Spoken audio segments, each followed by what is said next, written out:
Have you ever tried to convince someone to do something or to change their behavior, and to do so you instantly started throwing facts and information at them? Like, dude, that plastic bag will take 10,000 years to decompose.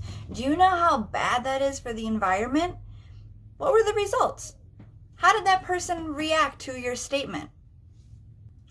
In most cases, people do not react in the way you want them to because people aren't highly affected by numbers or by information that we give them.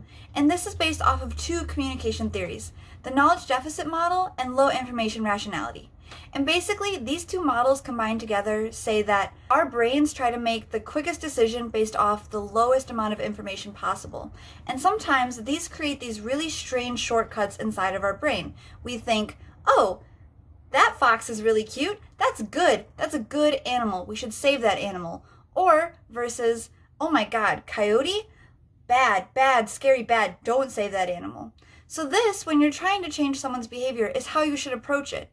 You should try and tap into their mental shortcuts that people already have. Most of these are pre-existing, and sometimes you can create more, but it's easier to go off of pre-existing shortcuts. These shortcuts in communication theory are referred to as heuristics, and heuristics can be a huge benefit to you if you're trying to send a message. One heuristic that was incredibly successful was a campaign started by Greenpeace called Frankenfood. What does Frankenfood make you think of? What ideas pop into your head? Maybe laboratory, monster, scary, multiple body parts? That's kind of like what a heuristic is. You hear Frankenfood, you don't need to know what Frankenfood is, and your mind already starts building words and a definition around what it is. And basically, this was a campaign started by Greenpeace in order to decrease support for GMOs, genetically modified organisms. So even people who didn't even know what GMOs were, they heard the word Frankenfood and they instantly made a decision about whether or not they should support GMOs based off of this one word. That is an example of a very, very successful heuristic.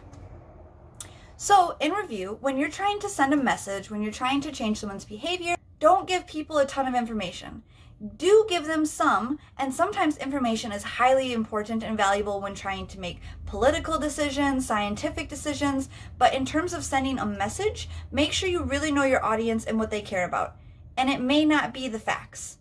Try to find something that relates to your message that is that can draw an emotion from somebody, that they can make a shorter connection to more easily. These will be more memorable in people's minds and will stick with them longer. And it will leave them with a feeling that they will remember on whether whatever that thing was, GMOs, a new technology, if that's good or bad. And that in the end is what they'll make their decision based off of, because they will not use large amounts of information to make a decision.